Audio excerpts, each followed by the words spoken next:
মামলার শুনানি হয়েছে, অনেক দোলাচল থাকা সত্ত্বেও শুনানি আজকে হয়েছে।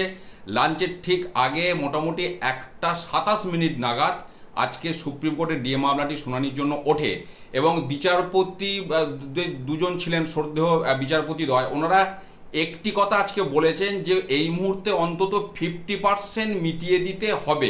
যদিও রাজ্যের পক্ষ থেকে ফিনান্সিয়াল বার্ডেনের বিষয় এসব তুলে ধরার চেষ্টা করা হয়। আজকে কিন্তু অভিষেক মনু সিংভিজি কিন্তু আদালতে ফিজিক্যালি উপস্থিত ছিলেন না, বিকাশবাবু অনলাইনে ছিলেন, অন্যান্য রেসপন্ডেন্টদের আইনজীবীরা ছিলেন। কিন্তু আজকে বিচারপতিরা একটা কথা বলেছেন, শ্রদ্ধেয় বিচারপতিরা, যে আপাতত এই মুহূর্তে 50% মিটিয়ে দিতে হবে। এবার ডিটেলসটা কিন্তু আমরা জাজমেন্ট কপিটা আপলোড হলে সেটা আমি ক্লিয়ারলি বলতে পারবো। এবং আরও একটি ভালো খবর, যেটা মামলার পরবর্তী শুনানির ঠিক একদিন পর অর্থাৎ পরশুদিন শুক্রবার দিন আবার কিন্তু শুনানির তারিখ দেওয়া হয়েছে। জাস্ট অনলাইনে যেটুকু লাইভ টেলিকাস্ট আমি শুনলাম, আবার শুক্রবারের কথা বলা হয়েছে।